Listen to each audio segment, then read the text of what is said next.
Yes, Kenya. Tamu sana, tamu sana, tamu sana, yes. In this video, I want us to have a look at a very interesting post shared out by Pauline Njoroge some few hours ago as I speak. A post that is going to inform the basis of our analysis and discussion right now. Pauline Njoroge, fuata nyuki wa kungu, why would you want to share such painful news with a hustler on a holiday? Si ungengoja kesho jamani. And then Pauline Njoroge shared out that post by Fuata Nyuki. This morning, I was talking to the guy who sells me airtime. He hawks airtime using a motorbike. He told me that he gets airtime from telco dealers and distributors at 91%, selling at 95%. Meaning for shillings 100 credit, he buys at Kenya shillings 91, he buys at Kenya shillings 91 and sells at Kenya shillings 95, making Kenya shillings 4 or 4%. He told me that he wakes up at 4 and starts hawking airtime to different shops at 5 a.m. His target is usually hitting sales of Kenya shillings 40,000 so that he can make Kenya shillings 1,600, which is 4% of the 40K. I informed him that from next month, Ruto will be requiring him to pay his government 3% of his daily sales. Meaning if he sells shillings 40,000 of airtime, he must pay Ruto's regime Kenya shillings 1,200 daily. Meaning he'll be left with Kenya shillings 400 profit only. The guy's job has dropped to the ground. He'll be jobless from next month because he has told me Kenya shillings 400 cannot cover the petrol he uses daily. He voted for Ruto. Yes, that's a very interesting post that I want us here to put it into perspective, basing our arguments on the Finance Bill 2023. And in this case, I'm going to explain the implications of that bill on the so-called Mama Mboga, hustler, the lowly in the society. These ones popularly called the hustlers.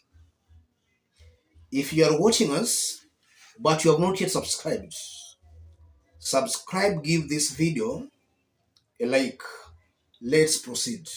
Yes, let's put that into perspective, and I want to explain exactly what is going to happen with the usual Mama Mboga and Boda Boda who might be doing a similar job to that of the airtime seller. Because most of these businesses, their aim is to make about 1,500 in a day. Most of these small businesses, that's usually their target, for maybe 1,000 to 2,000 in a day. And in the case of this gentleman here selling airtime, he makes 1,600 in one day. Times 30 days, that makes a month. That's 48,000.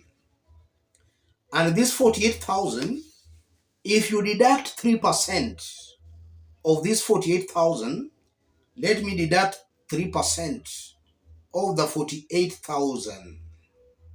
You will get 1,440. That's what is going to pay William Ruto. And if you multiply in a year, this airtime seller is going to lose 17,000 280, something that he could have saved before this bill was actually introduced. And to put it into context more, this finance bill, the turnover tax before the finance bill, it was only applying to businesses that makes 1 million to 50 million in 1 year. And it was being deducted at 1%. With the finance bill, the bar has come down. It's not now 1 million, but it's now 500,000. And the deductions are at 3%. That's the hustler's government. What does that mean, ladies and gentlemen? From that simple experiment, you are seeing clearly on how the hustlers are going to lose their money because of voting for William Ruto.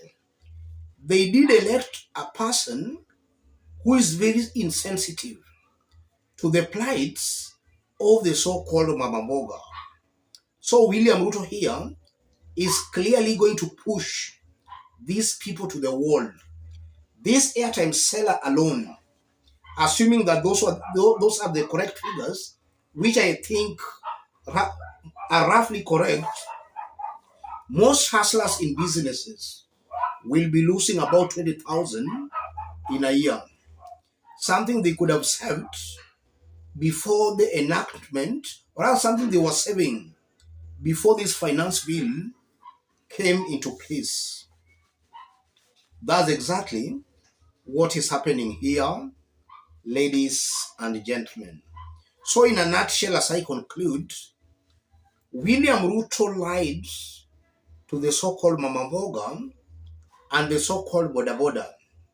Now that he's fully in power, he sees no need of actually putting in place policies that will save the so-called lowly in the society. Ruto has literally run amok. He no longer cares about Mama Mboga. The only way Kenyans can now stop that madness is by being very hostile to their elected leaders who passed that bill in parliament that is now enabling William Ruto to oppress the poor. Kenyans should not be joking with some of these leaders. Let the ground be very hostile to them. The moment the ground is very hostile to them, I think in one way or the other, the message will hit William Ruto very hard. And he might now start actually going slow on some of his punitive measures and actions, especially on these ones of taxes. If Kenyans are actually not careful, Ruto will bring more and more taxes.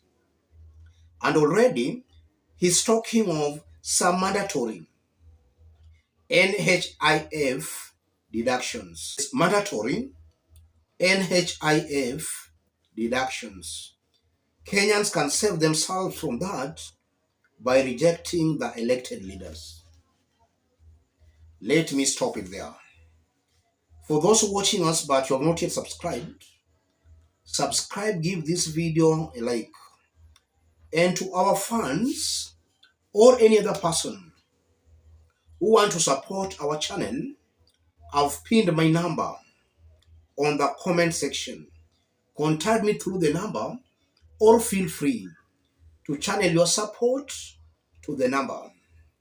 And to any other person who is watching us outside Kenya, drop a comment, let us know from which part of the globe you are watching us from. If possible, subscribe, give this video a like. Thank you. God bless you.